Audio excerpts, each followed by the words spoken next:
We do want to spend just a brief amount of time today on spotlighting women in innovation.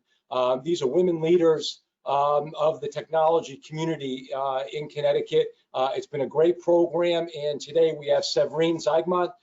She's the president of the biomedical area for Oxford Performance Materials and the board chair of Connecticut Technology Council. Severine's going to give you a brief introduction and information about Women in Innovation event, and then we're going to get right into Ari Santiago and the other presenters. So Severine, we'll turn it over to you. Great. Good afternoon, everyone. I hope everybody is enjoying a nice lunch while watching the broadcast. So if you think about Women of Innovation, so I don't know if any of you actually attended or know about the Women of Innovation. It's actually a really great, not only networking opportunity, but it's more than that. It's where we really recognize some of the leaders in STEM.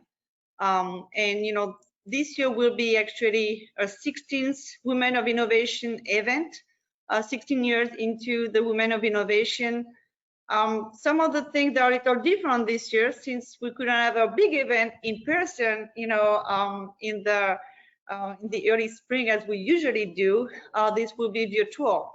But what's important to know about the Women of Innovation, and really for me, this is actually how I got more involved, in the STEM community, being one of the finalists, many moons ago, and really got me connected actually to the Technology Council and now CCAT as well.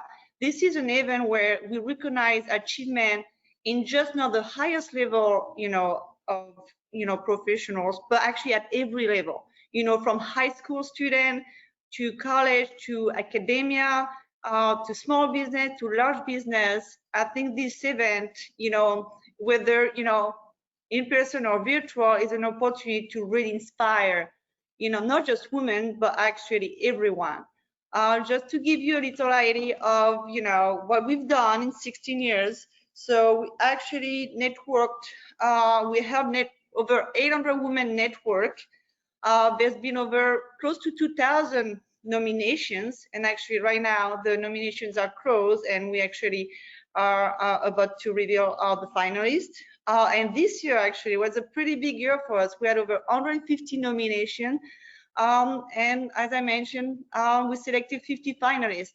So I think it's really important more than ever this year to celebrate, to get involved, as we're not going to be able to connect, in person, to really, meet those women, work really hard, whether it was the past few years, the past 10 years, the past 50 years, into really, achieving amazing things in the STEM community. So I encourage everybody to learn more, and I believe, Christy, you're going to take over, right? Yes. So thank you very much for that, Severine. And we're really happy today to be able to announce that our 50 finalists for this year are now live on our website, newly launched today. And I'm really glad, Severine and I are glad to be able to be here today to be able to share these phenomenal women with you. Women of Innovation recognizes students both at the high school level in our Youth Innovation category. We have 7 high school students that are finalists this year, as well as our Collegiate Innovation category, where we have 3 undergraduate or graduate students who are being profiled. We also recognize educators in the area of STEM who have made an impact on students in the STEM fields, both in the secondary and post-secondary categories. This year we have a total of 9 finalists. And then moving on to our research category, we have 3 finalists this year. Same for our Community Innovation and Leadership category, which recognizes women who have made an impact on community or nonprofit organizations. We have 3 finalists there as well. And Women of Innovation also recognizes women who have made strong impacts in the area of business, in leading projects or programs or their business units. And we recognize women in the areas of small, medium, and large size companies.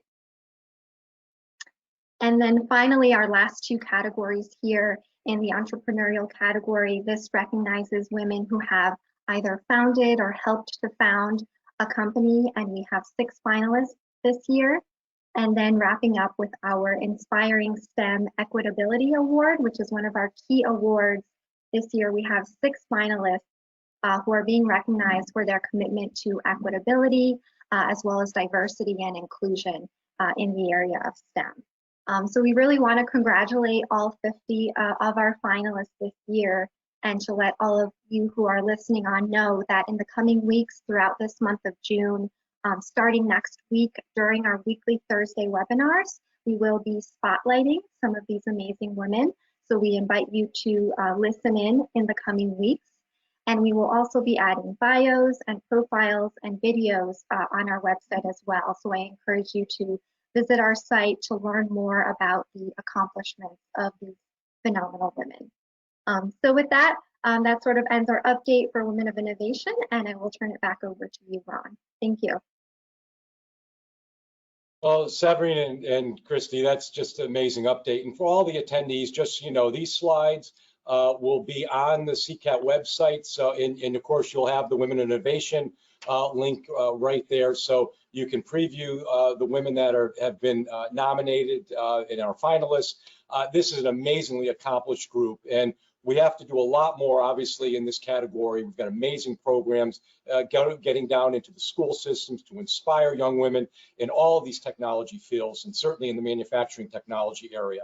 And when you look at those like Severine, who've accomplished so much, and Christy is an absolute rock star in so many ways in delivering programs and her educational background, we have to make sure that we're embracing these things fully. So all of you attendees, make sure that you look at this and really look at Women Innovation in its 16th year and make it a marvelous success. So Severine and Christy, thank you for that update.